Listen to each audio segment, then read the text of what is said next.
What's up, baby? Turkey killing mofos. Hey, you a professional now.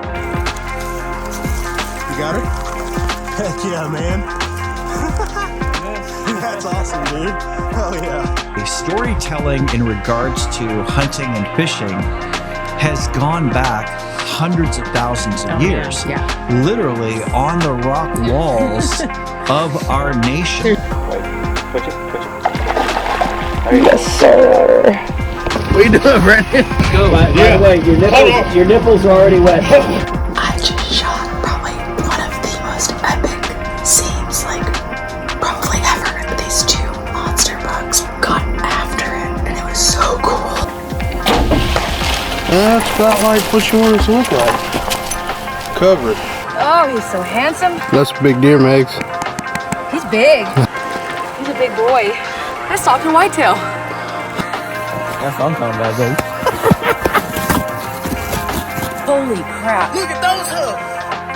Everybody wants to be a turkey hunter until it's time to do turkey hunters. What's up, brother? Well, is it that nice? You like that? Wearing the hat and everything. Hey, man. Gotta represent. I need some new swag over here, though, Brandon. I know. I'll send you some stuff from Sponsor Shop tomorrow. Maybe. Either tomorrow or Monday. But send me your address again and your shirt size and all that shit. There you go. Let's do this. Got you a beer there? Actually, it's an NA, so I'm cheating. Oh, okay. And then, Did you quit drinking, Bob? well, I didn't quit drinking. I just slowed down the drinking. So I hear you. I only drink on a special occasion. Hey, I've finally got down. I think I got a case and a half left from the wedding. that's insane. I feel like we didn't do a job. I take partial responsibility for that, but I feel like I tried my best. We gave it a good try for sure, but I haven't had to buy beer since my wedding, so that's also been awesome. Dude, right? Oh man, I'm just for a freaking marathon in May, so I'm trying not to like miss so many days here. But you're doing what? I'm training for a marathon, man. So that's how you gotta stay fit if you want to go hiking in the mountains, dude. So basically, what you're telling me is you're turning into Cam Haines. All about that. Stay as active as I can, dude. No, I'm gonna be getting video messages of you running at like 2:30 in the morning, just like I'm out here grinding, getting in those miles, man. I will say you get some cold winds up here in the morning, and it hasn't been that cold for the summer or for winter, anyways. So it's like it's been a nice get it out of the way. I don't know if I'll ever be a runner, man. Like, Hey, we can ruck, put some weight in the pack, and strike out. Just go for a jaunt. But just pure putting in miles is just not. It doesn't seem in my wheelhouse. Even if I lost all the weight I needed to lose, like even then, not in my wheelhouse. dude, honestly, that's how I felt too. And then freaking one day I was like, man, tired of being fat. And so, dude, you burn so many calories when you run. Like, I can run for 30 minutes and burn like 600 calories. But like I could lift and throw a sandbag up and down, like doing like I like doing that. Like I'll do, but like without stopping. Yeah. So like do my set and roll into the next set and roll into the next set and roll into the next set and do like 4 to 6 sets of like 3 or 4 movements. So I'll do bent over rows, press ups, squats, and then I'll flip it over and do like high knees, right? So I'll do like 4 sets of 12 on each of those, and then I'll do that like 5 or 6 times in a row without stopping. Yeah, that'll burn those calories, dude. That's for sure. And then just stop and figure out another 3 or 4 like movements to do together and do the same thing. Yeah, the only thing I will say is I can't running on treadmill is hard. Really? Dude, I just can't. Yeah, I can see running on a treadmill. I used to just like for a couple times that first time we went to Idaho, and you know, we're just gonna jump into the podcast right now because we're talking about this stuff. So welcome to the Tejas Hunt Club Podcast, guys. We got Bobby Schoen, the Bobby Schoen, on the podcast. He's been on an episode before. We went and go out hunting, but this is his first one by himself. So I'm excited to see how he does. Apparently he's got a pretty cool elk story, enough so much that we've seen each other, been in person, talked on the phone multiple times, and he still has not told me about this elk story because he wanted to save it for the podcast, which I am very, very appreciative of. But me and Bobby go way back, way back. Kind of explained that in the last podcast. We went to high school together. We lived together in Kingsville for a year, in a summer, probably too. And then it was hard pressed to see one of us without the other for a long stretch of time. And then he moved away to the Piney Woods and became a lumberjack, which is gay, but I guess I still love him. And then he moved to West Texas, Midland. Didn't get to see him there. And now he lives in Colorado, and I see him every now and then. But Bob, thanks for coming on the podcast. And we're just going to hop back into that conversation about working out because I don't know. Did I tell you that we drew that tag? So you should have put in with us.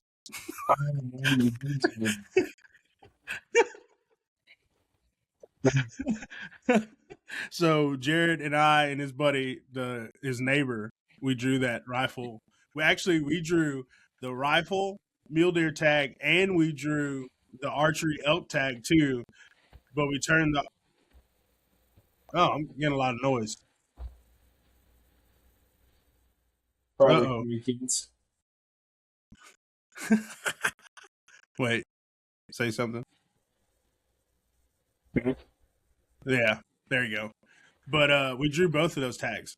But we turned in the archery elk one and we just kept the rifle one. Okay. Yeah. When y'all headed up? Season's October 10th through the 24th. So we haven't decided when we're gonna go, but that's the season dates. So you want me to just stop through Denver and just pick you up and just hop in the truck and go up there?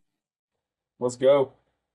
All right. Well, we'll see. I'll ask the person I need to ask permission for first before we just make all these plans.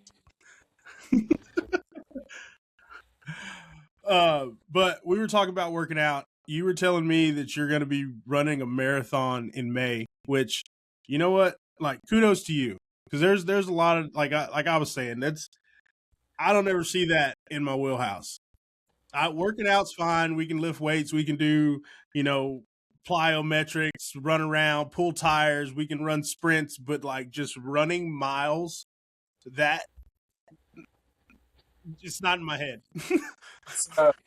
It really it starts to, you got to get in that hunting mode, dude. And that's what really gave me like the upper hand on this hunt this last year. It was like, I started right after the hunt. Previous year, I was like, man, I'm out of shape. Like I thought I was in better shape. It's different shape to be hiking mountains up and down and up and down to like with a pack on, trekking out your stuff. So I feel like being prepared last year helped me a lot to be successful, to get out there a little deeper and where people didn't want to go. Right. I mean, I 100% agree. And like I said, I've been trying I've been attempting. I'm getting back in it a little bit better, but like by either working out in the morning or working out when I get home at night. So it ain't running miles for a marathon, but it's, you know, throwing the sandbag around and going down to the fence and running and going back up the hill and everything. So I'm gonna get it in somehow. Heck yeah, dude. Get some of that biking in too, and that biking's good for you. I know. We're actually doing there's this company that we work with, a silencer shop, and we're buying them one of those assault bikes. And I was like looking at the prices of them. I'm like, this is a little expensive, but a regular, you know, maybe like a stationary bike wouldn't be bad. I can probably pick one up on Facebook Marketplace, but Dude, or just get a real one. yeah, I think I still have mine at, well, I don't know. I still have mine from like high school or junior high at the house. It probably needs new tires and shit, but it probably still rolls. It's just, and it's different for you too, because like, well, it's not that much different. Like you're at a higher elevation than we are here, but you're not at like the highest elevation by no means. Yeah, no, and that definitely like 100 people from down, you know, Flatlanders, man, and it's I've been told me like, man, I'm not feeling the altitude, but I'm real tired. I was like, that's the altitude. That's the altitude.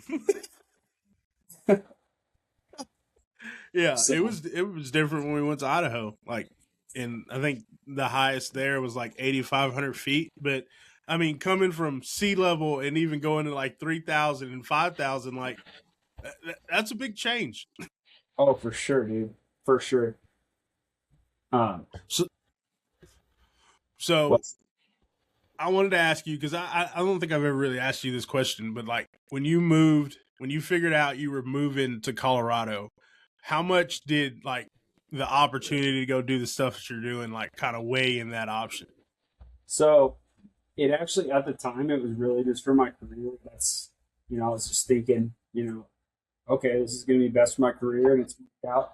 You know, fortunately, been blessed in that way. But as soon as I got here and read like, wait, you can, as a resident, you can hunt for $90 a month tag or whatever it is, you know, versus as a non-resident, it's over like 900, you know, like it's a crazy difference. So in that case, I was like, man, it's almost, I'm doing a disservice to myself if I don't go out there and hunt, even if I don't get any for the first few years. I was like, it's just public land. You can go out there, romp around in. And in my case, I learned a lot of lessons, and I still learn every time I go out there. So it's really, Yeah, because the money blew me away, and I was like, this is an awesome sport the more I looked into it. like, I mean, like obviously we grew up together, but like for us, I mean, we saw the hunting shows and all that kind of stuff, Yeah. but like elk hunting and like mule deer, Colorado wasn't really like, nobody really told us how easy it could be to like be hunting those states. Like obviously you got to travel there, Yeah. but like applying and stuff like that, even, well, especially back then, because we'd have had a hell of a time. Like if you think about, if we'd have just like knew this information, by the time we started driving, we could have been hunting Colorado and like going to New Mexico, and we'd have been like in the heyday, because it was still easy to get over the counter tags, and like it's just, nobody told us this. So like we didn't know. There wasn't the go hunts and the hunting fools and like all this other stuff that there was to like figure out that like, hey, it really doesn't cost that much, guys, if y'all want to go hunt over here. No, and honestly, even if I was to move back to Texas tomorrow, if I compare my out of state tag to go hunting in Colorado compared to a lease every year, I mean, it's, you know, you got to play that battle. Leases on Texas, and I'll tell you, No, sir. I missed out on a lot of public land in Texas too, because when I was in the Piney Woods for that time, like I thought about like, all right, maybe I could get there's some public land out there, but I'm not gonna lie to you, when you can't see anything but trees, and you're like, I don't know, being from South Texas, it just feels weird romping around the woods of Texas. I feel like I'm gonna get shot. Dude, when I was in Huntsville, it was the same way. In one of the routes that I took home, like I drove through the forest, and it took a while for me to get used to being like, hey, like you're in a forest right now, and like understand that like everything's okay. Like there's like, I always felt like something was going to just walk out from out of the woods and just like look at me and walk back in the entire time. Like it's different when you can't see past, a couple 100 yards. I feel like, there was always breaks and prairies in the oak meadows where we grew up. So you kind of knew, you're like, all right, well, I'll just walk this creek to get out of where I'm going, Yeah, But, like the worst thing, we get into a big oak motte or something like that. Like that was the worst. but like in the piney woods, dude, it's so thick. Like, what are you going to do? You're going to climb a tree and literally just see trees. Yeah. Like, You don't know which way's which. Nothing. If you're not smart, dude, don't let it be like an overcast day and you can't find the sun. You're done for, man. Yeah. Better find shelter and water. Yeah, that ain't no lie. But like you said, when you moved up there and you figured out like how cheap it was to like go chase elk and all this other kind of stuff, like obviously coming from a place of not really knowing or having the experience to do it, like where was the first place you went to like start learning? Oh man, so I went up totally unprepared. I'm talking, if there's a book on what not to do, I'm doing it, and I can write it. So I headed up to like the Steamboat area. I think it's Unit 14, 15 up there, northern Colorado, just north of Steamboat Springs. I'm by myself this year. Don't have anyone with me. I don't recommend that if you can avoid it. Like that definitely send people with you. For a few reasons, but I'm totally by myself. I get up there, start trekking up this mountain in the Jeep, and I make this corner, and I'm going through like 6 to a foot of snow, like 6 inches to a foot of snow, which like wasn't too bad. I was like, all right, I'm making ground, and then all of a sudden, like I turn this northern slope, and there's like 2 feet of snowdrift, and I'm like, so I keep going. Eventually get bumped off the road, get stuck in the snow. Like some skiers that were skiing uphill actually helped me, which found out that's a thing at the time, like not being from Colorado. I'm like, okay, well this could be better, but it could be worse too. So headed back down to town, man, and just made up a new plan. Ended up going. Spent that first season kind of just trying to get away from people, but I'm like going like a mile and a half away from the road, and it's pretty swamped with people, to be honest. So like that was like 5 days, and it was miserable. I think I cut early on that one because I was like just worn down after a tent by myself for 5 days and a foot of snow. It's like, okay, so. That's kind of my first experience. An elk came and screamed at me through the woods, and I was in a unfortunate situation of going to the restroom when it happened. So they that elk got me pretty good. That's the only one I saw, and he just came and screamed at me. And how far away was he? Like 30 yards, dude. Yeah. That was my first experience. I was like, oh, they're real. Yeah, they're out here. That's cool. But he caught me with my pants down, so I'll give him credit Apparently. for that. Man, none of that really surprises me. And as I was asking that question of like, how'd you start planning? I was like, Brandon, you got to remember who you're talking to right now. Oh man, I just said, I looked at Gohan, I think, and was like, let's send it. That's the unit. Let's go. I mean, I wasn't, at that time, I was so new to the game. Like, I wasn't even focused on statistics. Like, there was no looking at statistics. I was just like, where can I go hunt? That's mostly public land, easy access. That was my first. Because, like, what's easy? And it turns out, like, that's what everyone does. That's what everyone does. So, yeah, my success rate was 0% there. Hey man, I'm batting 0 for 1 on going out of state for big game, at least. Like I've killed turkeys, but that's in Nebraska, but that's about it. So like big game out of state, I'm still 0 for. I killed some dove in Georgia, and that's about it. Yeah, I'm 2 out of 5. I got a mule deer, and now I got this elk. So Yeah. hey, Okay, man, so we graduate from some of the mistakes, obviously the first time, the obvious ones, right? Yeah. Like when you start going into it the next year, like what did you change there? Obviously looking at statistics and stuff, but like what was the obviously we talk about this all the time, but the gear, like as far as gear goes, what did you like go out and buy first? Well, let me tell you, I did not have a sleeping pad that was had a high R value. It was like an R value of like 4 or 3. It was a single pad. So I went and bought like the highest R value sleeping pad I could find. And that was a huge learning, and a nice sleeping bag, like nice 0-degree sleeping bag. I feel like the sleep system is very important. Also bought a tent that was better, had more room, access to be a hot tent if I wanted it.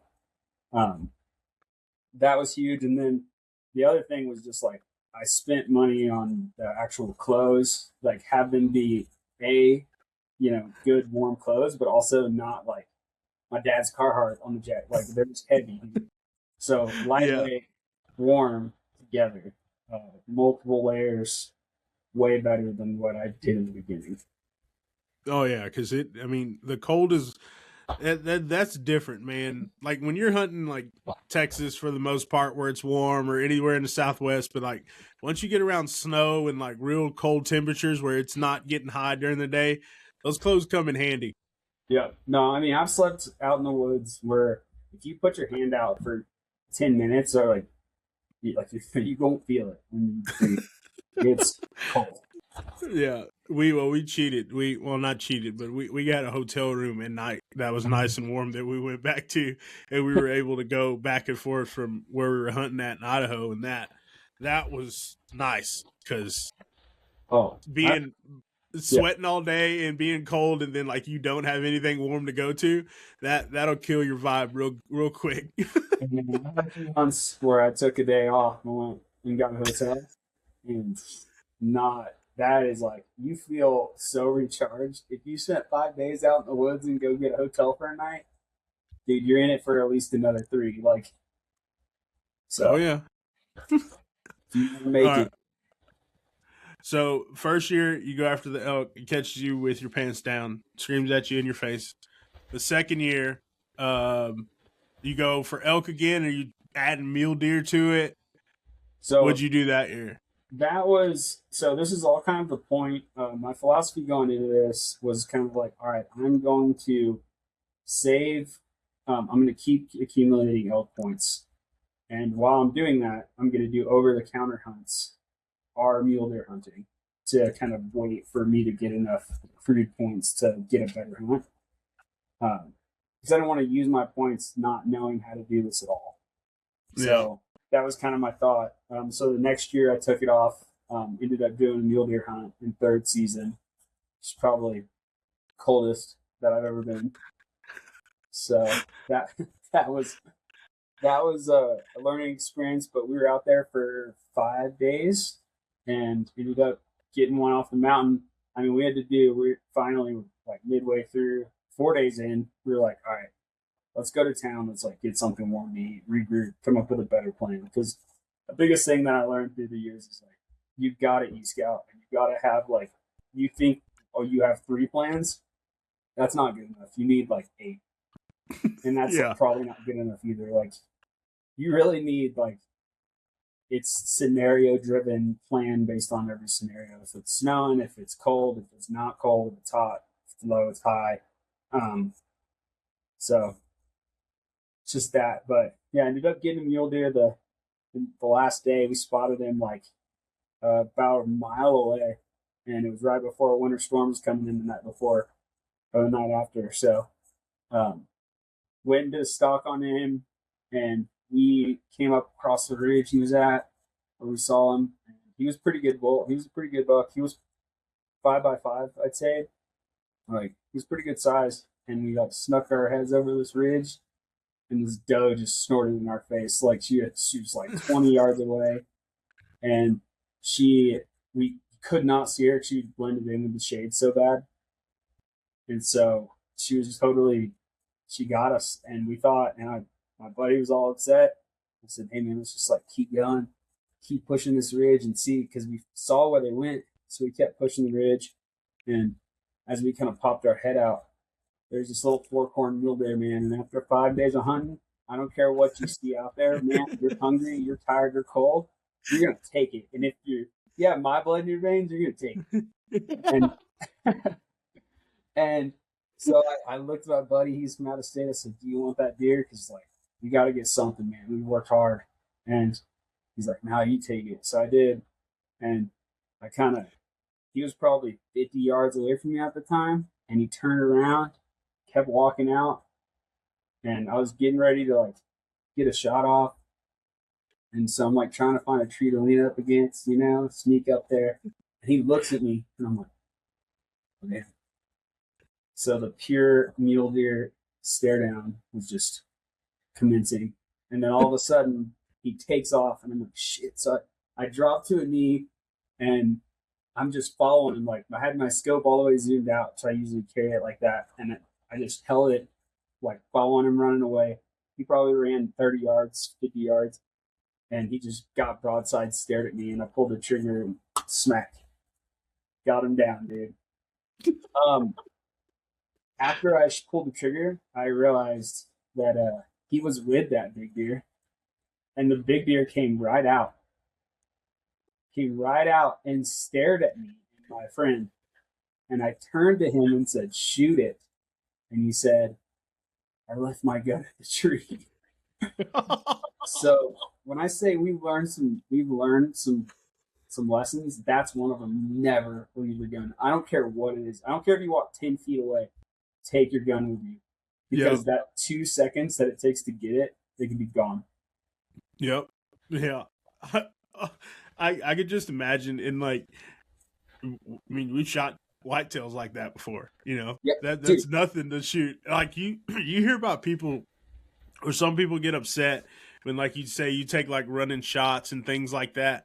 But if you're used to it, like we've shot pigs like that. I mean, you shoot the first time, pigs take off, you're sending follow-up shots as they're running away. Like if you're used to it, it's an ethical shot, guys. But hey, if you're not out there practicing that or been doing it for a while, it might not be the best shot for you. That's true. I mean, honestly, I didn't shoot when he was running. I waited till he stopped, just to make sure I could get it. But I had him in my scope when he was running. I was tempted, but I was like, no, I'm going to wait and see how he sets up. And because I know the mule deer, they're curious little animals. So yeah, they'll look back at you and stop and all that kind of stuff. And you know how hard it was for a Texas boy to like turn down, just like reloading and shooting that big one. I was like, dude, I can't do this, and I know I can't. But like, how many times have I been like at my dad's property and I shot my coal buck, and then the big buck walks up and I shoot him too. Like, this is what happens, and that's exactly what would have been the situation. You only got one tag. Unfortunately, you don't get a whole book of tags like we get in Texas. Oh man, I'm like, dang. And we had words after that. But, yeah, and then your buddy that forgot his gun at the tree. I mean, I'm sure he was pissed too because he's looking at this nice buck, right there, just standing broadside, dude. Oh man, it would have been a long, quiet walk back to the truck, and then an even quieter ride because I'd have threw up. Getting that little, even the smaller one that I shot, like that's the biggest body deer that I've seen, like that. Not the biggest body in Texas, but like compared to the deer around the Goliad area, like where we are, like, it's a pretty big deer for a younger deer. But hey, you gotta feed the family, you know what I mean? 100%, man. 100%. Like that's the same way I'm kind of going into this mule deer hunt, like in Idaho. Like I know that there's some pretty nice bucks, like legit 160s, 170s. But I'm gonna tell you what, the first one that looks cool, I don't care if he's a 130, he's gonna catch it. Dude, I'm more about that than size. Like that, I like the ones that look cool. Like I want some crab claws. I want some funky curvature. Like that gets me every time. And I'll tell you what, there's like no other rush than a stalk hunt, like a true stalk hunt, never doing it before, that was like your heart is pumping the whole time. You're just, I mean, you're in it, dude. To be honest, when I shot that deer, like, I don't really remember it. I blacked out for sure. Like, it just happened so fast. So, like, yeah, I just got down and shot that deer and looked up and was like, what just happened? Like, it was just such a ride. So, like, yeah. That feeling is real. Oh, so, yeah. One of my probably my favorite hunt that I've been on so far was like that buck that Meagan stalked. We were down like hunting that place kind of by Del Rio, and we found him down the Sendero. I spotted him, and I was like, Meagan, you need to go kill that deer.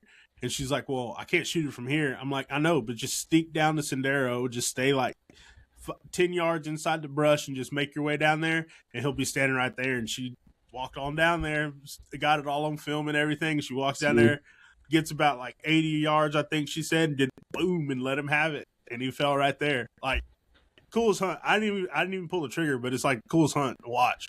And because stalking animals, like I mean, we all grew up shooting from a blind and all that kind of stuff, but like stalking animals, when you can like get in on them, like you feel like you really beat them, like, you know? Yeah, dude, there's a primal feeling to it for sure. Like, there's just something else. So, like, especially like cutting up deer there in the middle of nowhere on top of a mountain. Like, I hope y'all get one this year, man. There's nothing better, dude. Yeah.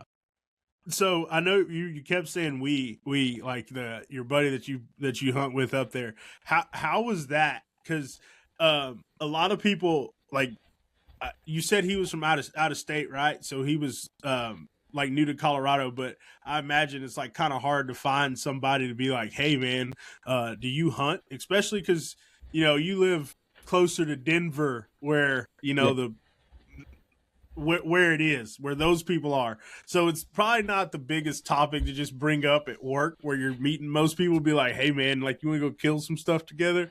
But how did you find a hunting buddy up there? So it was so my buddy I hunted with was from Texas. So we met when I moved to West Texas out in Midland. We had met there previously. He grew up not hunting, so like it was all new to him. So you know, I was we were kind of cutting our teeth together on the backcountry, but I was kind of giving the ropes on how whitetail hunting works in Texas, which, I mean, some of it is relatable. I mean, they're behavior wise, sometimes they're similar, you know what I mean? But it's also a whole different ballgame. Yeah. So, him, and then actually at work, we do have like a few, like probably 7 friends that hunt at work. And then from there, we've kind of like, I've actually met a lot of friends out hunting, right? So like people that I've just ran into, you know, we had one the next year, I think we went on an elk hunt, and this guy was hunting by himself. And so we went up and talked to him, and he was like, yeah, man, my buddy just left. So I'm just going to go hunt out here, you know, tomorrow or whatever. And I was like, hey, dude, well, what do you have? And he's like, I got a cow tag. I was like, well, hey, man, we got bull tags. Like, why don't you come with us? We spook a herd. We'll get better the odds, right? So it's just another part that I've learned too, is talking to people helps.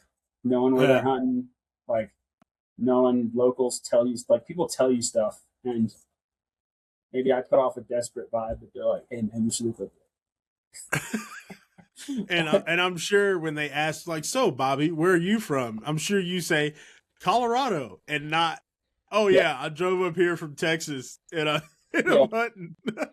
Oh no, if they say where I'm from, I'd say Texas, but I live in Colorado. Yeah, okay. Yeah. As like we all know, you know, there is sometimes some animosity for locals and people coming from out of state. But you know, that's cool that you can actually find good people out there and talk to them and stuff. Because well, I've had a good experience and a bad experience with out-of-staters, so or being an out-of-stater, so it can go either way. Yeah, I've had I mean, I'd say most people I meet are nice. The ones that, some people, it's more just like driving habits. Like, dude, you're gonna run me off this icy road, and I'm not gonna be happy about it. Like, yeah, that type of stuff is the only reason I've got perturbed back there. But Yeah. All right, so you got a little bit of success with the mule deer, and then which was pretty awesome. You know, like you said, being able to do all that stuff on the mountain, but like it's just like the experience and like everything you learned to finally come together, and then like the next step, I guess the next year was like going back out again. But did you feel more confident? Would you say after you got that first one, or did you kind of still feel like, hey, it's still hard as hell out there? So I wouldn't say. I'd say that there was a sense of like, okay, I can do this. Right? There was always that sense, and you know what ended up happening on that hunt, like these deer hunts that I've been on, I keep running into elk. So like I keep seeing elk, and every time I see them, I just sit there and watch them. Like I don't have a tag again. Yeah. Like, but it's like, I'm gonna sit here and I'm gonna watch these animals. So it's like being exposed is helping you in every way. Like even though I don't have a tag, like I'm gonna sit there, I'm gonna watch what they're eating, I'm gonna watch how they're acting, who's running off who, like what's the dynamic. And like what I learned is like, all right, a lot of the younger bulls are, when we would run into them, like they would be out in the open, and kind of, the cows would be a little off in the woods, and the big bull, you would almost never see him. He would like stick his head out, and then he'd just go back deeper, like he very on the sidelines. Yeah, just stuff like that. Like in, every situation I've seen them, they're all kind of different in different time of the year, but just like soaking in everything you can about them. Yeah, helps. I know a lot of guys say like spring bear hunting, and they'll sit there and watch elk, and like everything else, it's like you can always be scouting for another animal, like because you can apply for that unit. You might not draw that tag this year, next year, but you can put in a plan and be like, hey, I saw this a couple years ago, I can go check it out now, or something like that. So yeah, I'm sure that helps out a lot. It does, man. It's just like you got to be out there. You got to like give it a shot and take it in. And then if you're not seeing anything at all, what I went to, and my daughter's helped me get into this, is looking at birds. These birds are pretty cool too. Oh gosh, I got to turn 30 whatever, and who knows? 30 whatever. These birds are just more entertaining by the moment. So. Oh man, Megan would love to hear that, because like every time we go somewhere, she's like, "Oh, do you know what kind of bird that is?" I'm like, "No." Is it a dove? Then no, I don't know. I don't know what it is, but I'm not really worried. Is it a robin? I know those. I know mockingbirds, blue jays. Okay, but anything past that, she's over here naming freaking God dang it! Now I just lost it right there. What's the little bitty birds? Little Chi-Chi birds? No, not Chi-Chi birds. No. God dang it. That makes me mad that I just forgot about that. No. Hummingbirds. She knows different hummingbird species. I'm like, they're all hummingbirds. That's what I thought. I just thought they were hummingbirds. She's like, no, there's different ones. I'm like, this is too much. Too much. I didn't realize it. I also was I just thought they were hummingbirds. I'll pay more attention when I see a hummingbird. Yeah, there's bigger ones, there's smaller ones, like all kinds of stuff, man. Dude, who knew? Exactly. When we had the bird feeders, she'll have them out in the spring, but like, dude, there'll be 12 to 15 hummingbirds like zooming around our porch, like in the springtime here. And it's just a crazy madhouse. I mean, honestly, I did start, when I started watching them a couple times, may or may not be induced by other things, but dude, they look like little fighter pilots, dude, because they'll get pissed off and they won't want the other one coming in, and they'll just be going back and forth. I'm like, oh, okay, this is a little cooler now, but I want to see one stick one. My friend is on like those glass hummingbird feeders, like on a window or whatever. Oh yeah, dude, there's a couple in there that are super aggressive. Get away from the stuff, dude, and that does make it pretty entertaining.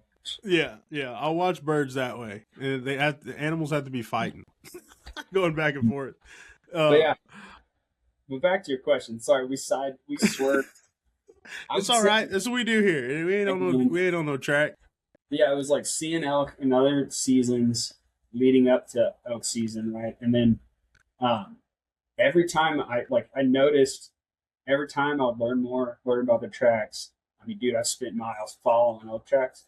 Don't recommend that to everyone because, like, let me tell you, spoiler alert, they're way faster than you are. Yeah. So even if you just saw them, they're fast animals. So, I mean, I spent a lot of time out there, and every year up to this year, like, I was just seeing more of them. Even if they were just cows, I was seeing more of them. And, you know, you start to find the cows, start to learn how they're acting, where they're at, what elevation they're at. It all starts to come together. So I'd say my confidence was building every year. Look in hindsight, right? I still am learning. Yeah. Because, yeah, I mean, this is just my first one, and I thought it would have a sense. I did have a sense of accomplishment, but I thought it would be like, yeah, I did it. Like, 100% I'm done. Now I can go look for another animal. But now, I mean, on the way home, I see this guy in his truck. He has probably like, 300 plus. Dude. I mean, I'm just like, how do I get that bull? I want one of those now. Like, so it like never stops. No, it never does. So, but it just keeps getting bigger and bigger. Like that bull that you can't kill, and like all that kind of stuff. I'm pretty not jealous, but like I admire the guys that have kind of from like the whitetail side where you can have like history with a buck, right? That if you're hunting the same property, there's dudes out there that are on public land that have history with the same bull. Like I saw him when he was whatever age, X age, and then I saw him like tried to hunt him for 2 years, and then I finally got him at the third one. Yeah, it's crazy, dude. I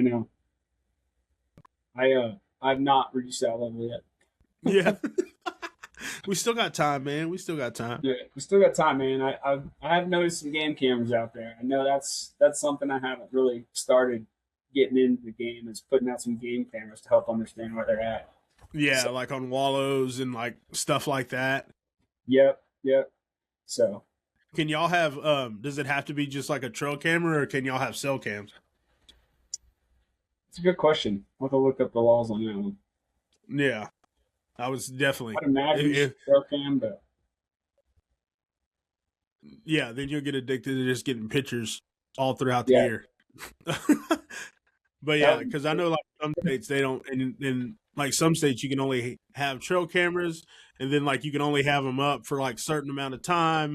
You have to get them up or pick them up before season starts and all that kind of stuff.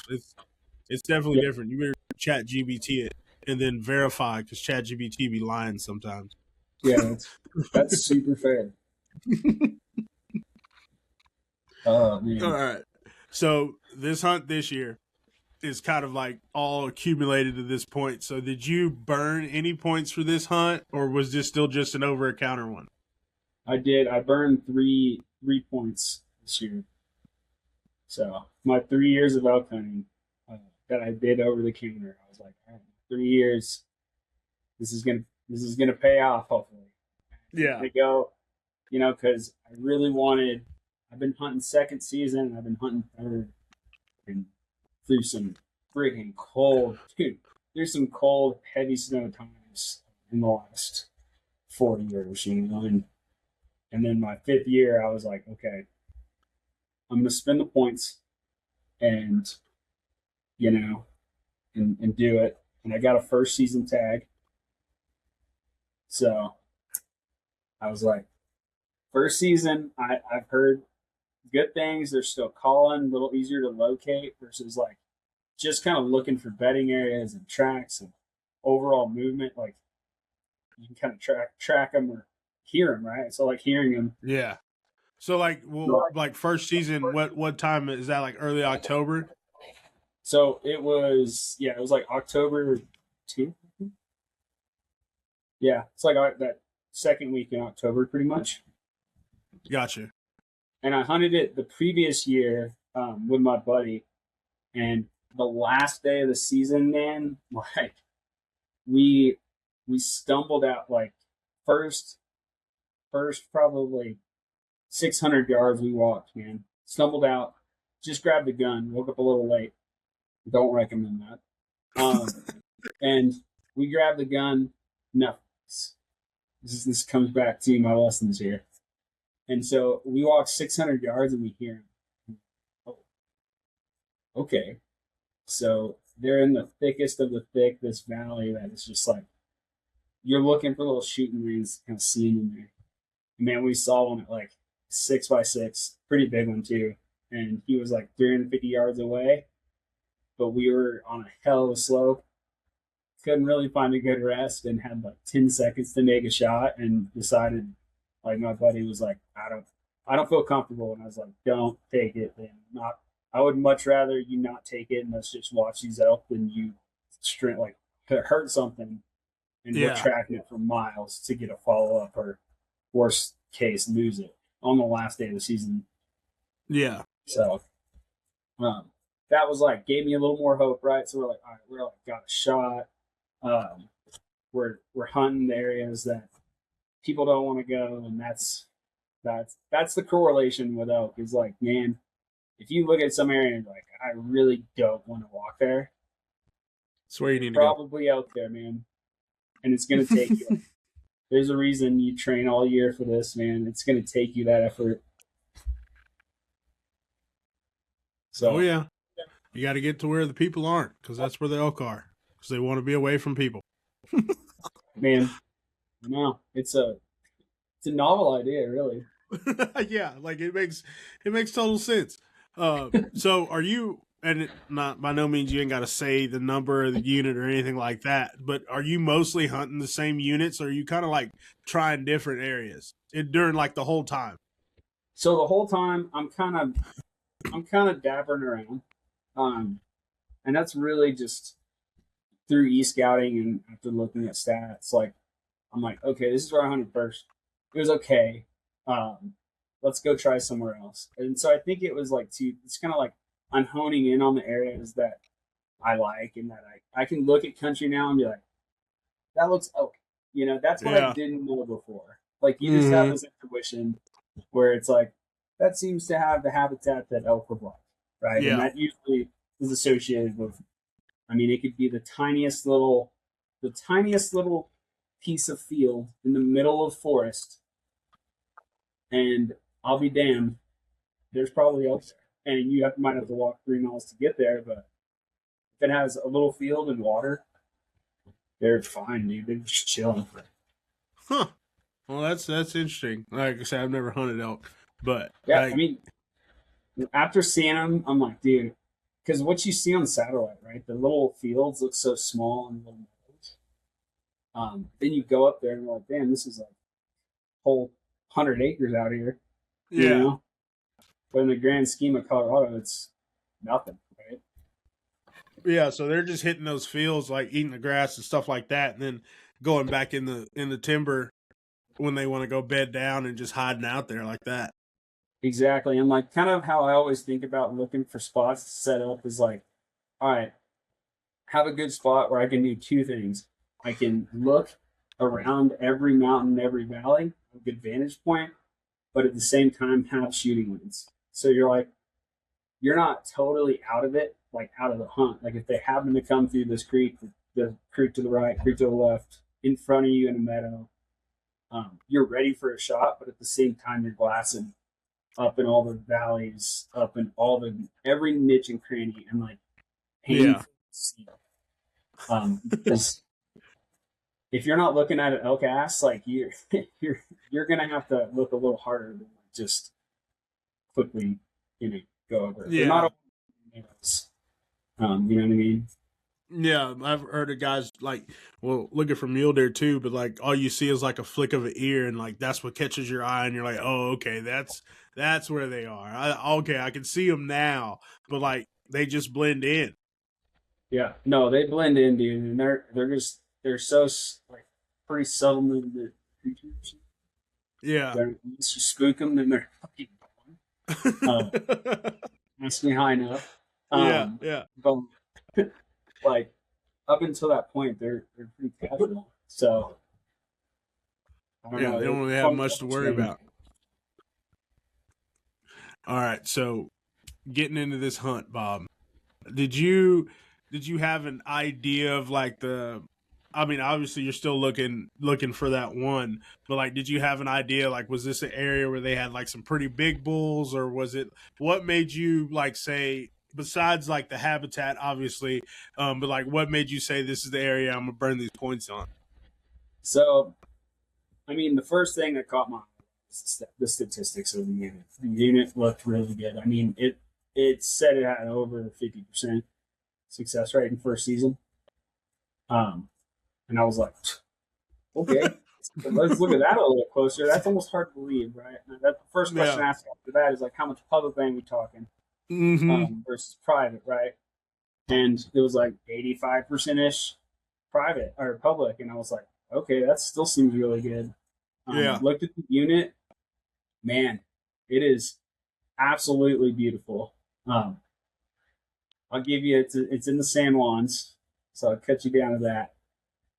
But you know, super steep, not easy territory, but it was like the elk habitat, like nice secluded meadows, nice ways to get up in there and get away from people, not roaded out like a lot of units are. The problem is like, man, you're just like, you could easily hike 4,000 vertical feet a day, no problem. So you got to be careful of those. Yeah.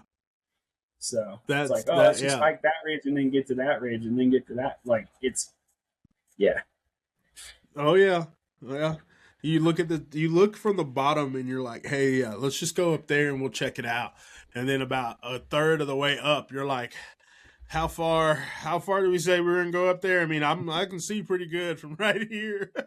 Yeah, dude, it's amazing. Like once you start trekking up, you're like, we're like almost there, right? You look back to where you were and you're like, damn, that's so cheap right there.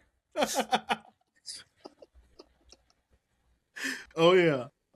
Yeah. But so yeah, I mean, that caught my eye for sure. Yeah. So you pick this unit, you're getting ready for your hunt. What rifle are you using, by the way? And how did you pick that rifle? So I wanted something that had some more power. The gun that I brought up here was my gun from Texas, the 243. I was like, that ain't me cut it. And I wanted something that had versatility. So I got a 30-06, and I wanted something light to carry on the backcountry. So I ended up selecting the Tiga TX3 Superlight. Yeah.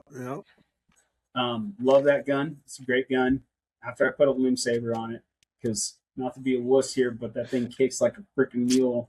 I think it's 7.5 pounds or something. It's 8 pounds, whatever it is, like, with the scope and everything. So I was like, you'll be shaking after a box of shells. So, yeah, that's not the one you just take to the range and shoot all day, huh? No, not at all, dude. It's one like you make every bullet. You try to stack bullets, which is like kind of went to the range and I think I had like just a Leupold like 3x15 or something on there at first, and I was like, man. Went out to the range. The first thing you look up about elk hunting is like feel comfortable at least 300 yards. Like, yeah, that's your minimum. And like coming from me, that's like I've maybe taken like 150-yard shot on deer. Like, dude, I don't put your feet 300 plus yards away, dude. Not in my neck of the woods. So I mean, like, come on, dude. Like, my dad's not gonna let that happen. So I started shooting long range and I realized I needed to bump up the scope and ended up like forking out the cash for that Leupold VX6. Yeah, dude, that scope changed the game, man. It has that dial on it. I forget the name of the dial, but where you like just switch it. If you need a 500-yard shot, switch it. It's got the turret on it. Yeah, the turret, man. That thing just takes all the guesswork out of it. And I shot a lot at the range of that gun, more than I've ever shot, and I felt pretty damn comfortable. Shot like cold bore shots at 600, hitting the target foot wide. Like, I'm like, okay, if I can do that, always practice further, right? It's just like shooting a thing up. So you practice further. So like 300 yards seems a lot closer when you get, you know, when you're used to 600. So kind of took that philosophy, gained the confidence there with the gun and the rifle. So I don't mean it's a good gun. I think the only thing, I mean, if I had a muzzle brake or a can on the end of it, you know, well, I might know a guy that can facilitate that can here. I might know a guy. But yeah, I'm probably gonna go with I'm getting a 7 PRC, the Seekins rifle, and I think I'm gonna go with that just because I've seen what 7 PRC does, and it's pretty nice. And you can shoot it out at further distances and stuff like that. But yeah, that making sure that you have the right rifle and all that is pretty big, because obviously that's what's going to kill the animal, and being comfortable with it too, because like you said, those shots are a lot longer out there. Yeah, they are, dude. It's something else, man. It's you got that angle to compensate sometimes, make it feel a little closer, but yeah, it's still out there. Yeah. So going into this hunt, is your buddy going with you on this one too? Did he draw a tag, or is he just coming along to help? So I had another buddy come with me this year, not the same guy from Texas, but a local guy here in Colorado. He came with me. We went under the guise of, hey, you go with me, I go with you. I said. Yeah. And that's usually how it goes, you know, which is something I'm totally cool with. I mean, I'm 100%. It's like you mentioned earlier, it's almost just as fun to be there with someone, like to experience their hunt. Oh yeah, be able to be there and capture it. Like, that's another part that's super important. So, yeah. Anyways, yeah, went with him, and this was the first season also that I did. 2 weeks before my hunt, I went out and spent 4 days scouting the whole area. I guess 2 days in his area because they were close. Yeah. And 2 days in my area. So, I mean, we got to first run around, make sure we had access to all the roads. Like that's like first and foremost, the most important part that has got me in the past. Is I'll be scouting this whole area, and I get up there and the bridge is out. And I'm like, shit, that's great. You know, like stuff like this that you don't really know unless you're there. So I scouted and kind of made a plan after that. And I think that really also helped to give me a hand up. So definitely recommend that. Could blow seeing a bridge out, it could kind of blow your whole hunt, especially if you're farther away from where you wanted to go than you wanted to be. You know, like that'll screw up everything. It happened to me the year before, and is this word? No, I probably shouldn't. Yeah, that's probably not a good idea. You can also, like, you get across that river, now you just capitalize. There's a whole bunch of hunting land. Like, it is that nobody else is going to. The damn bridge is out. Which, I mean, that's the type of thing, like, looking back now, I should have forded that river. If it wouldn't have been 10 degrees, you know, not frozen over. Or it wasn't frozen over. Yeah. Yeah, but so I scouted this year. I think that was huge. I went out 3 days early before the hunt started. So, was it 3 days? Yeah, 2 days. I guess 2 days. 2 days. Yeah. So you got the lay of the land. Yeah, man, and I think that really did give me some upper hand. And at least I was there. You know, season started Wednesday. I was there on Monday, like up in the area, scouting around. I was like, all right, I want to hunt over here to the left of the road, but I'm going to go hike up this right side of the road to see what's over there for like a backup plan. Yeah. And I get up there, and as soon as I hit the top, I mean, the snowstorm just came in and like whited out the whole thing. So I couldn't see anything. And so I sat up there and I was like, okay, well, I'm just going to wait this out. So I waited for like 30 minutes or so. and it kind of blew out, and I was able to like scout around and look. Found some nice valleys down there. Definitely some areas, like found some public like cabins and stuff I could see off in the distance. There's a couple trails that I would guess were probably like guided horse trails because they were way off in the woods. Just to try to like, which they're good to know because like that's another thing you want to kind of keep an eye on because hunting pressure is another thing that you can use to your benefit. Like I haven't had to do it a ton, but it's always on my mind out there. It's like, all right, if so and so on that range they spook something, I'm here. That works out for me. Yeah. So you're always running those scenarios in your head.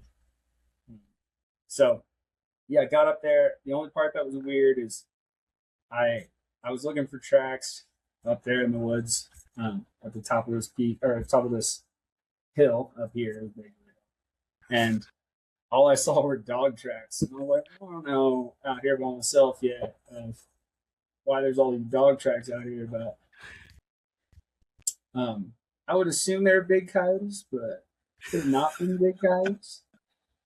Yeah. I mean, y'all do have some wolves running around. Yeah, didn't put eyes on them yet. They were either big coyotes or small wolves.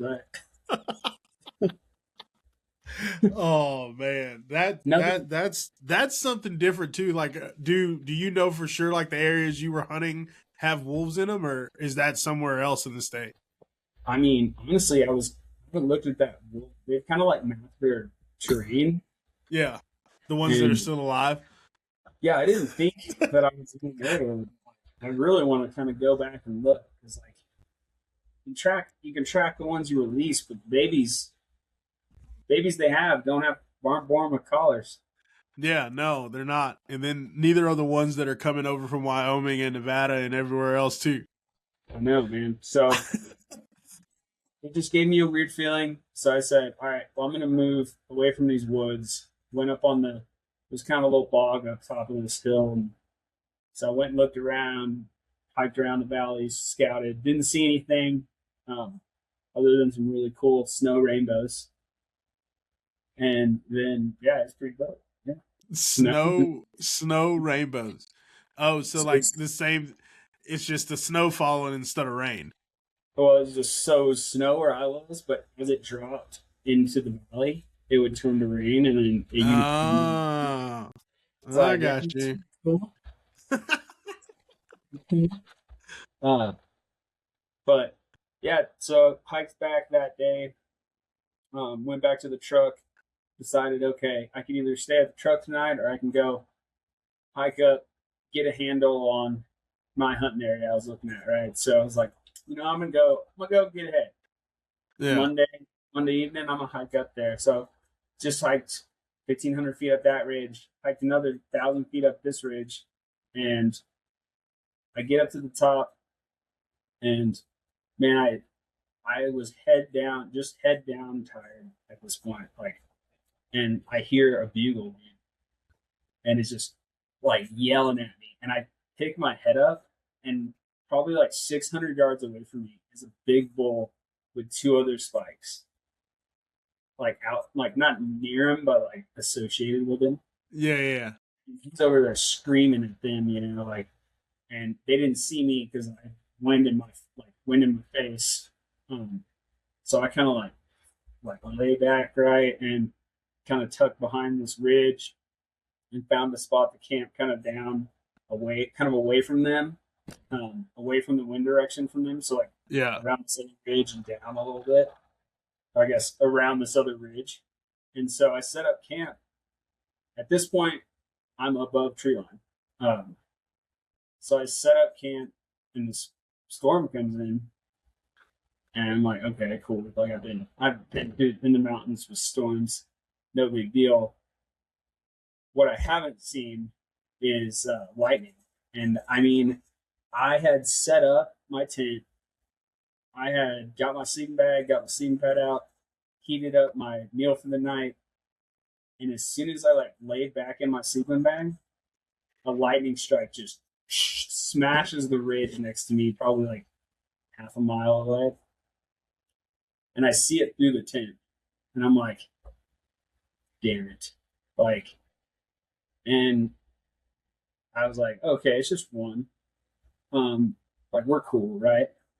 And then it just like, dude, and then it just like fired. And it started to light up that mountain. And I have never, it was actually I had service on my phone. My buddy texted me who's going to meet me out there the next day. I was like, hey, dude, I just saw your location. You're above tree line, and this is the storm coming in. And he showed me like a screenshot of all the lightning. And I was like, okay, I need to get down. So in 10 minutes, I was already packed up all my stuff and headed back down the mountain. But it was intense, and I'm really glad I didn't stay. But and I know this year was a rough year for that because there were some hunters that did get caught up. Those two guys that did get struck by lightning. Man, they were on my mind, and I just like couldn't. I was like, I can only pray so much, but at some point, like I'm just being stupid. Yeah, and I was like, I think I'm being stupid in this case, and so I got my stuff and hiked back down the mountain. And as I did, it probably snowed or it was rain, which is the first time I experienced rain out there. First season, probs, I guess. Yeah. Usually it's frozen by the time you see it. Yeah, like it's usually snows on me. It's cool, but you know, and I had rain gear. Don't get me wrong, that I'd bought like the week before, knowing that this would happen. Yeah. And so I bought rain gear, but I was like in such a hurry that I was just like, all right, I just got to get back down to the truck. And by the time I did, dude, I was soaking wet. I mean, through and through, soaking wet. And I get down to the truck. Between me and the truck is like this bog, just straight up bog that saw so many moose in. I've seen so many moose in the state. It's insane. But went through the bog. By that point, like I'm totally dripping, soaking wet. Get to the truck, turn it on, and just like see lights down at the end of the road. So I was like, well, while this truck heats up, I'm gonna go see what those guys are doing. And so I went down there, and they see me, and they're like, man, you are soaked through, boy. And I'm like, yeah. And they're like, where were you? I was like, I was up there, and then that rain started. It's like, that's not a good place to be when it's raining like that. I'm like, oh, I know. I know now. Yeah, and he was just like, you want a shot of whiskey? And I was like, that is exactly what I need right now. And so talked to them, kind of, got their plan, like not got their plan, but like, you're going this way, I'm going this way, we're good. Yeah. Like where are y'all thinking about hunting? I don't want to get in y'all's way, y'all, I don't want y'all to get in my way kind of talk, which is always like a kind of a vague conversation. Anyways. Yeah, because like, you don't know if they're telling the truth and you're trying not to tell the whole truth. Like when they're like, have you seen any animals? And you're like, yeah, I saw some a while back over where, like I want to help people out as much as I can, but I'm also trying to get my first one. And they're like, now I'd be like a little more like, yeah, I saw one maybe. I don't know. It's tough. That's a tough battle, man. Because you want to help your brothers out. But yeah, you do. But then, you don't want to be like, hey, man, I saw some elk over here. And then, like, you look over glassing and they're at the same spot you are. Which you know what happened. Like,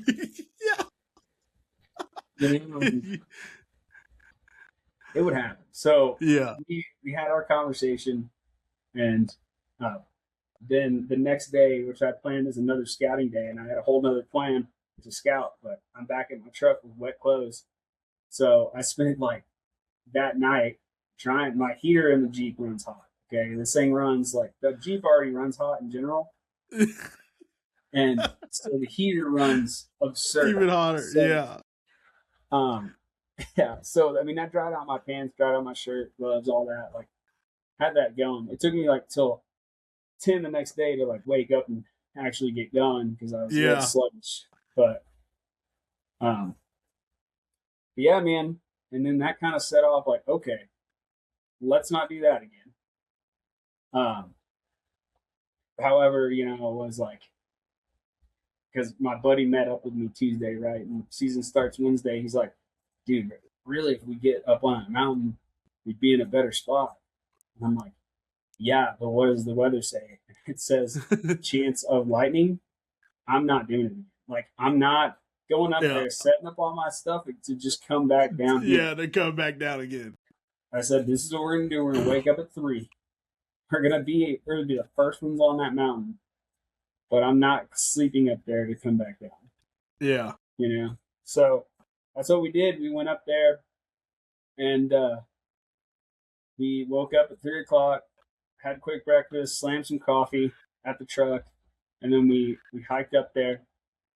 And the hardest part was really just crossing the bog at night.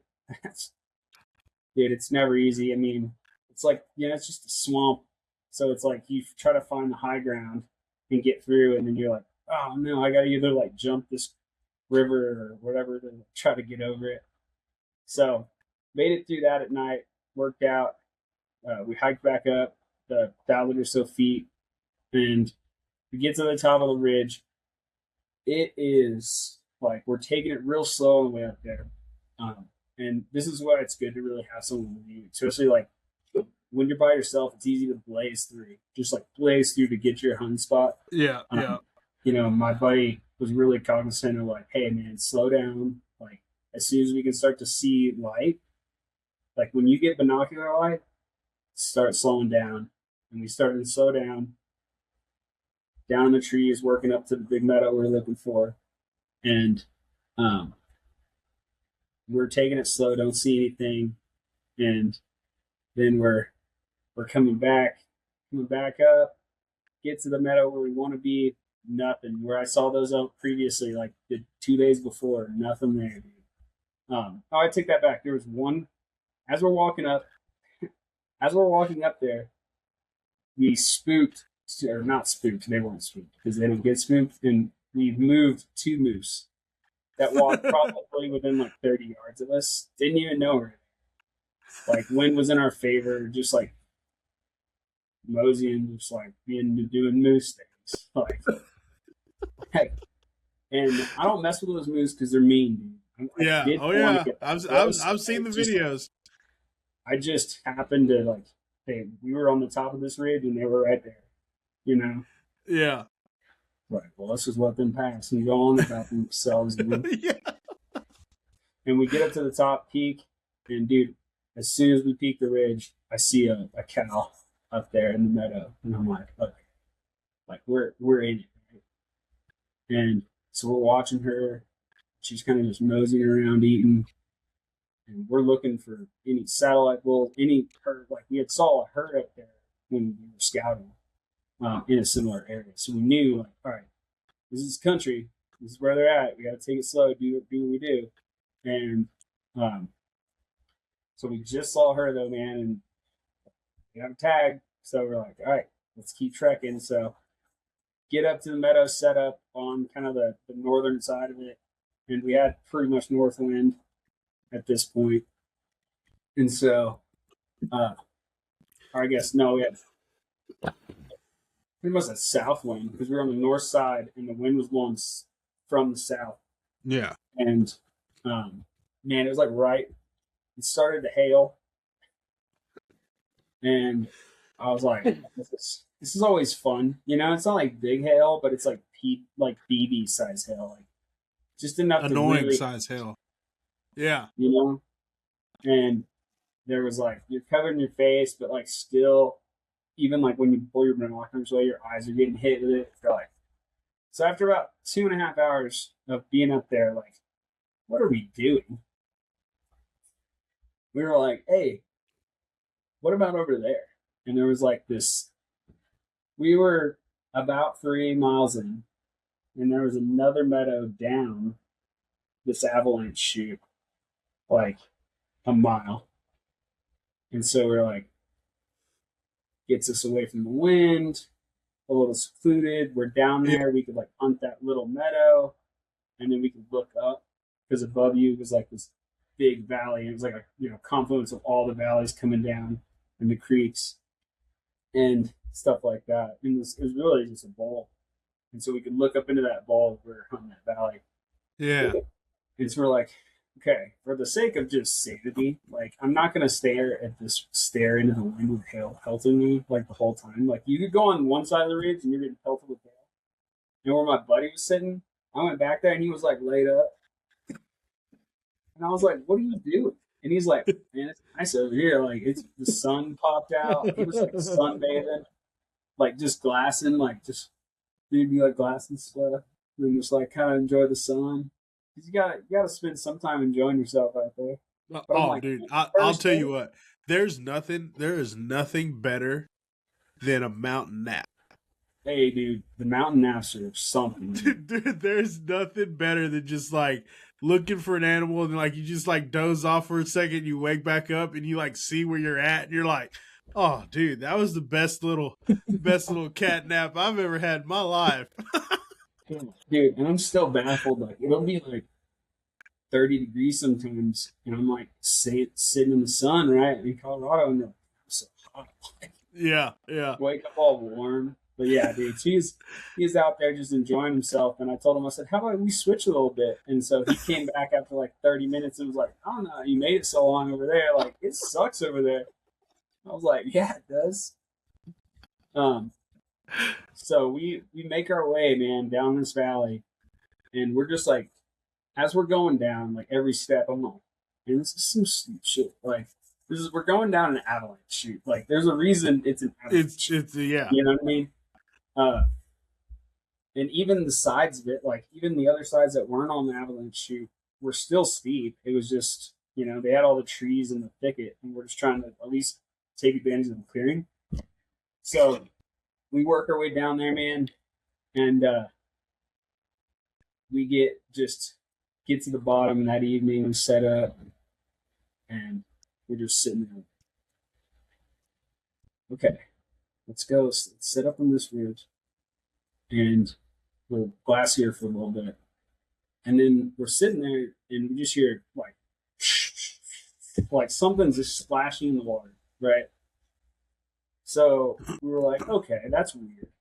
And it's like 3, you know, we got like a few hours left of daylight, maybe, you know. And so I'm like, dude, that's weird. So we're here, and looking at this meadow this way in front of us, bowl surrounding that. And so we walk across through the woods, like we're on the right side of the meadow, we walk to the left through the woods to go find out what the hell was making that noise.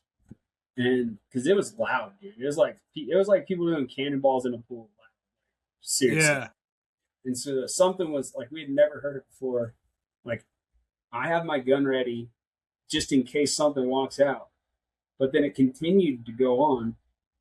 And I was like, dude, we got to go find out. So we hiked across and hiked up into the meadow from the other side of it. Like, we're on that right side, hiking up from the left. And we came up there, nothing, dude. There's nothing there. And we noticed there was like a big pool of water in the middle of the meadow, which we couldn't really see from our vantage point. Mm-hmm. And so we were like, the hell was that noise, dude? It was the strangest, like, kind of like, what just happened right there? Yeah. And like in that whole process, walking across, it started hailing again so bad and like thundering and lightning on us. Like there was one point where like looked at each other after we saw there was nothing there. We're like, dude, what do you want to do? Like, we're sitting under trees and it's just hailing and it's bouncing all over the place.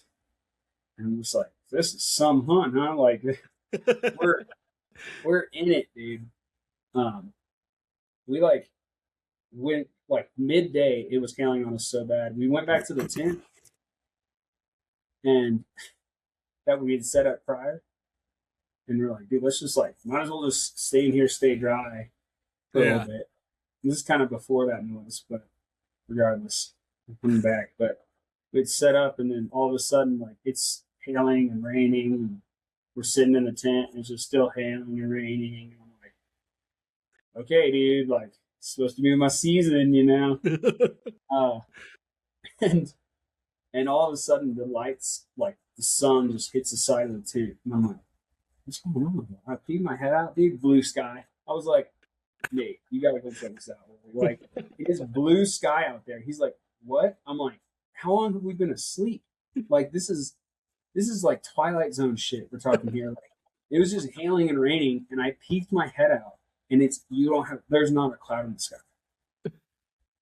What? Like, that's how fast these storm systems are just coming in off this. I'm like, this is insane. So then we kind of sat there and heard the noise and did all that jazz. But hunted there the rest of the evening, man, didn't see anything. And so, we hiked back to the tent where we set up.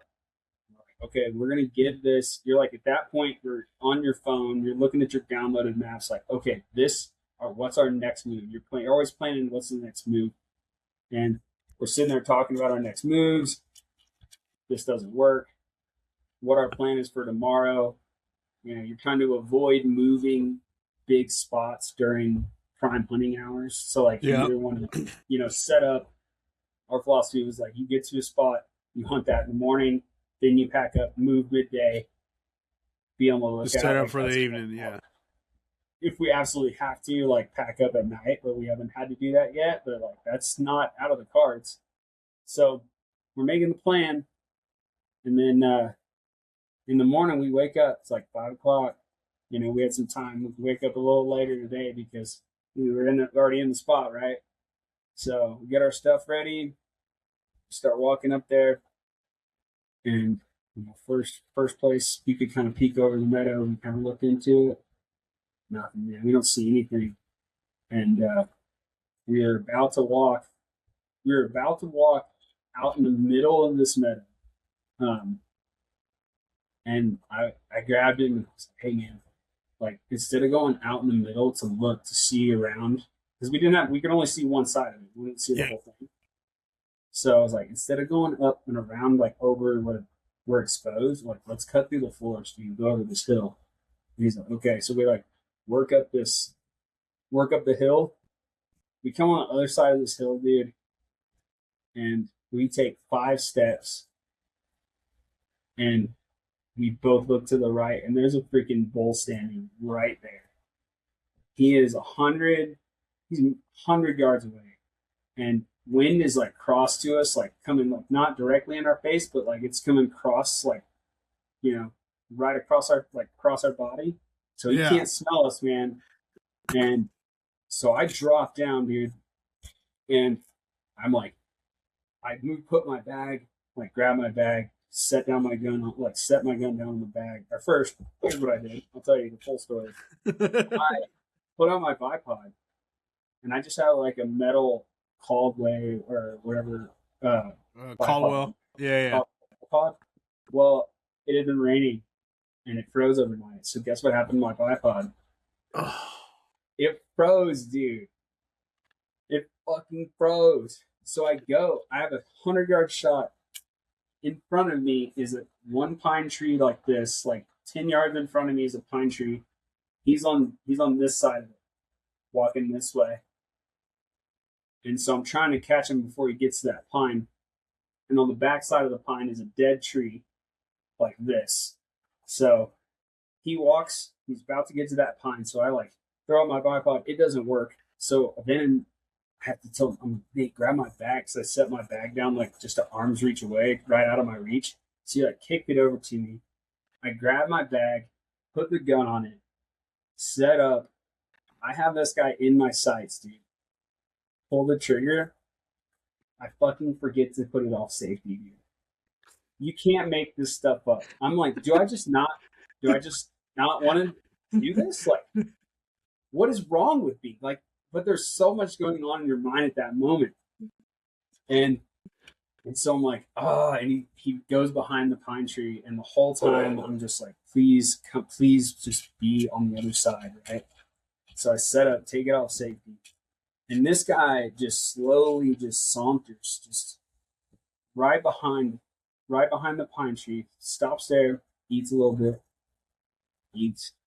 Like, minutes go by, and I'm still like sitting there like, I know you're there, dude. Just like take 2 steps. Like, I just need you to take 2, man. Like, and he does, dude. Finally, I mean, this could be 2 minutes for what feels, it's probably like 30 seconds, but feels like, like 2 hours. Oh man. And so I'm sitting there just like waiting, and he takes 2 steps, and I can't see his head at this point. Like, the biggest thing, I looked at Nate when he was behind the pine, and even before I pulled the trigger, even before I got on the ground, I said, make sure he's legal. And he gave me the thumbs up. And so I was like, we're good, dog. Like, yeah, I don't need to look at your head no more. Yeah, we're good. And so he came on the other side of that, like, right, here's that down tree. He was right there. All I could see was his kill shot. Couldn't see his head. And pulled the trigger. Dude takes off to the left. You know, my buddy who got his first elk the year before, he's like, load another one. So I loaded another one. I'm going to follow him in the crosshairs as he's running away. And he cuts back to the right, across us again. And then this is the coolest part, man. That like gives me chills to this moment. But I've seen this in videos, but I've never seen it in real life. He just kind of stops, you know? And he's like, you can tell that he's like feeling himself out. He's like, and then he's like, gets the wobble, and then he just like flops over, you know, like just with the hit first, man. And like, yeah, my buddy goes, shoot him again. I said, no, dude, I'm not going to shoot that. For the sake of capturing meat, like, there's no point. Old boy was dizzy. Yeah. Like, and walking up, it was like, went up to him, and my buddy recorded it too. It was cool. You know, like, just to walk up on that animal for the first time and like grab its horns. Like, he's a 6x6, you know, like good starter bull for sure. I thought he was a monster until I saw that bull on the way home. So I'm coming for that one. But still, the 5 years of like all the blood, sweat, and tears that went into that hunt, and to finally get one on the ground, and the way it happened, and like I was feeling like this was not going to happen, and then it just like turned around in a second. And you hear that all the time, man. Just never let your guard down. But walk up on him, put my hands on him, and it's like perfect double lung shot. Like, he maybe lasted 10 seconds. Like, It was quick.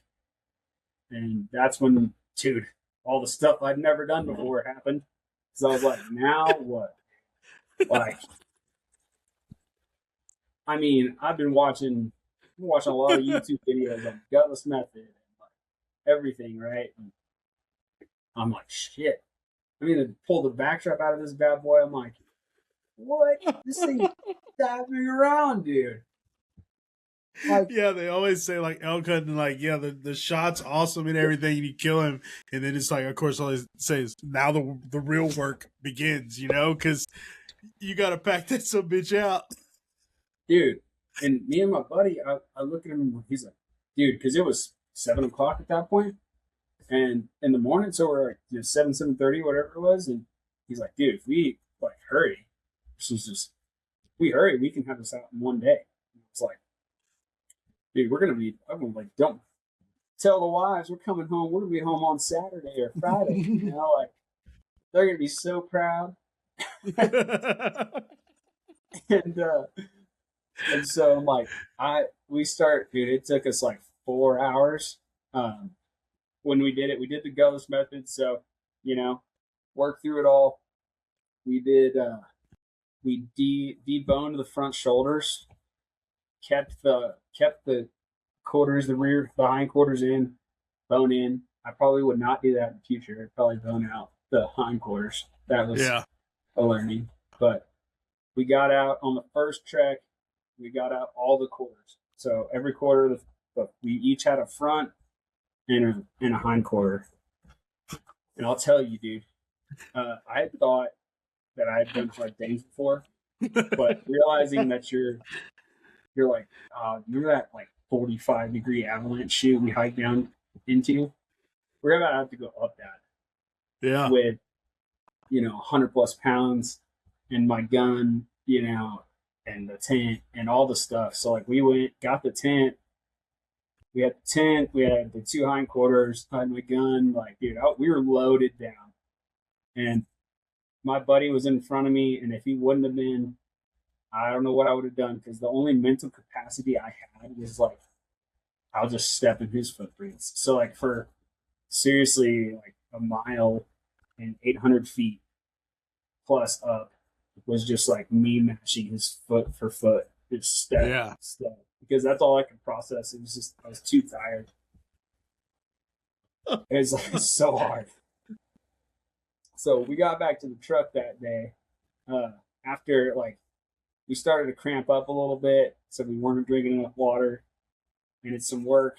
My freaking water filter broke while we were out there. I don't know, man. Like, thank goodness for iodine. So, yeah, it's like good thing this wasn't a longer trip. Shit, I've been out here. Yeah, you've been shit out of luck.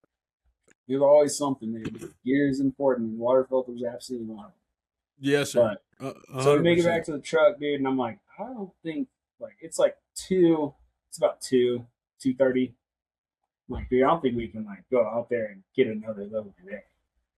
And so I looked around, found us a hotel, found us a nice little inn. Yeah. So we got to like kick our feet up, go have some margaritas at dinner, which were critical to our healing. And dude, margaritas, tequila is definitely 100% a cure all for everything. Hey man, it definitely helped. Like the next day we go back out there, you know, we got to hike up this dang 1,500 feet again to go down 1,000 and then back up 1,000 in the same day. And we thought, like, we're like, dude, this is going to be so much harder the second day to do it. But we get back down there. Dude, bears had just annihilated that carcass. Like, so it's a good thing we didn't go back down that evening because, like, I'm pretty sure a bear was already on it. Yeah. By the time we had got to the truck, like you could see the gashes, like just from where they were like tearing at it, and like anything. It took me a bit. Like this is how tore up it was. I was like, which side is which? Like they had like gnawed on it, you know? Yeah.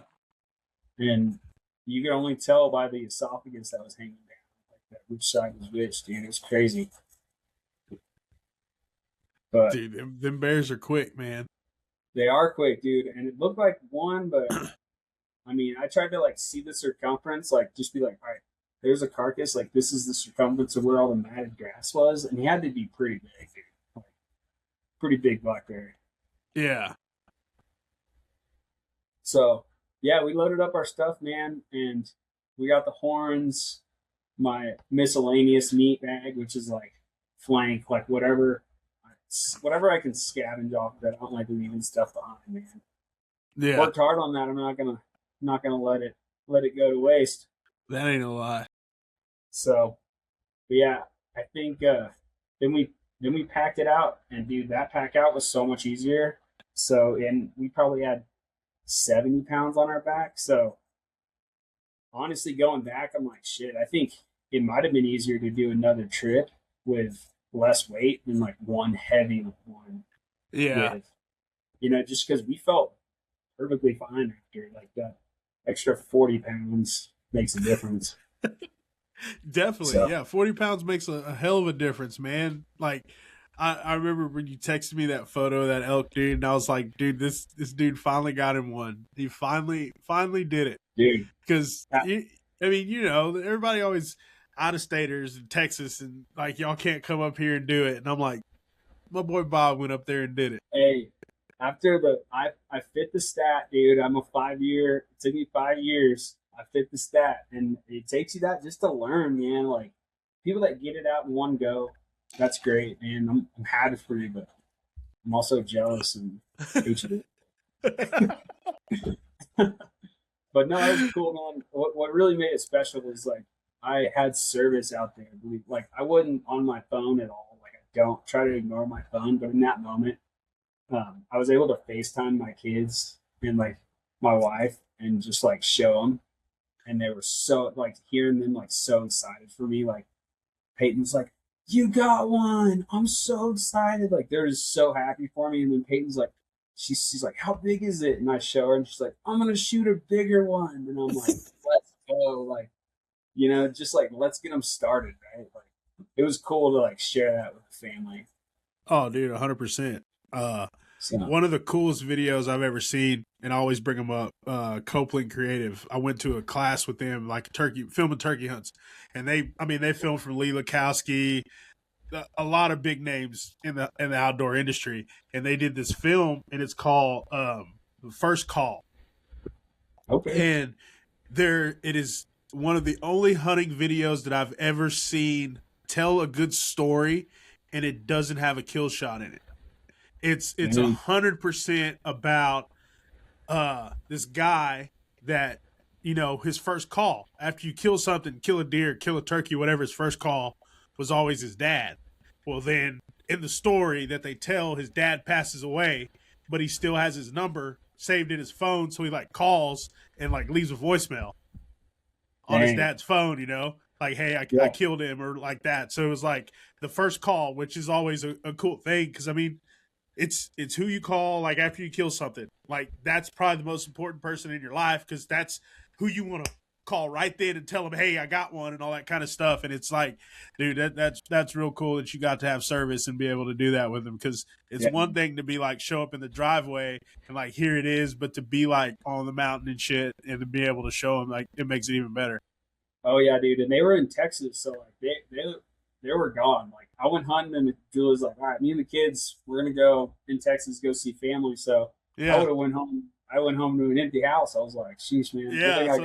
That dude, 100%. That's even better, man. That's freaking awesome. Like I had goosebumps when you were telling me, because it's like you get excited. Like this whole time, one of the big reasons why we have Tejas Hunt Club and the podcast and everything. Like this stuff is exciting, even though you're not there. You're not the one with the tag. You're not the one with the pulling the trigger. It's just like hearing hunting stories and hearing people go through hard shit, and then get to have some success at the end of it.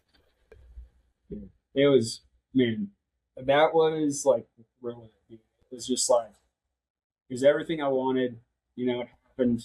We got it done quick. We were out of there.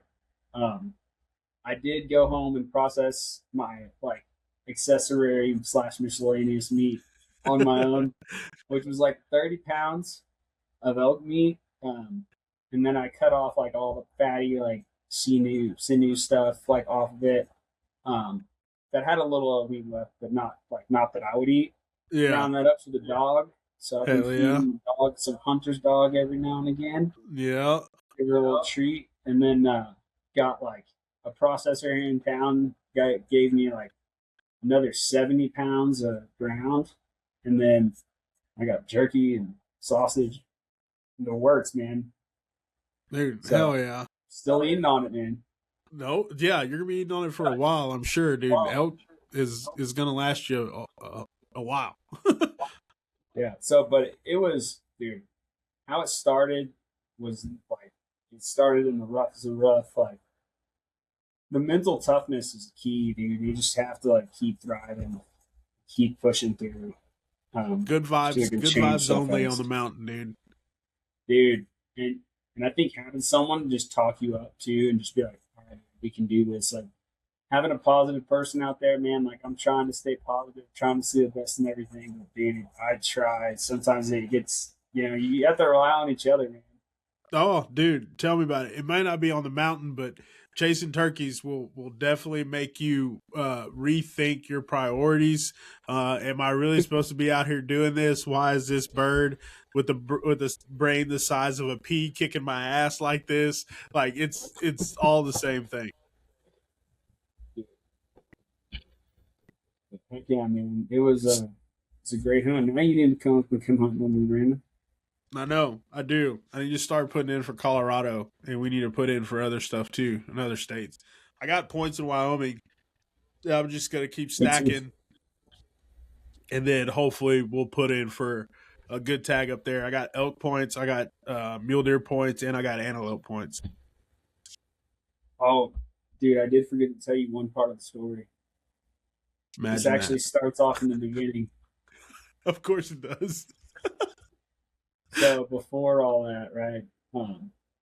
I go up the road I just used 2 weeks prior, and I get up about a mile once I get past, it's like a residential area. It goes up into public land, and I get in there like a mile, and there is a freaking rock fall on the road, and I just said, well, and I'm telling you, like, these weren't small rocks. These were like, it's raining, and they were like 300-pound rocks.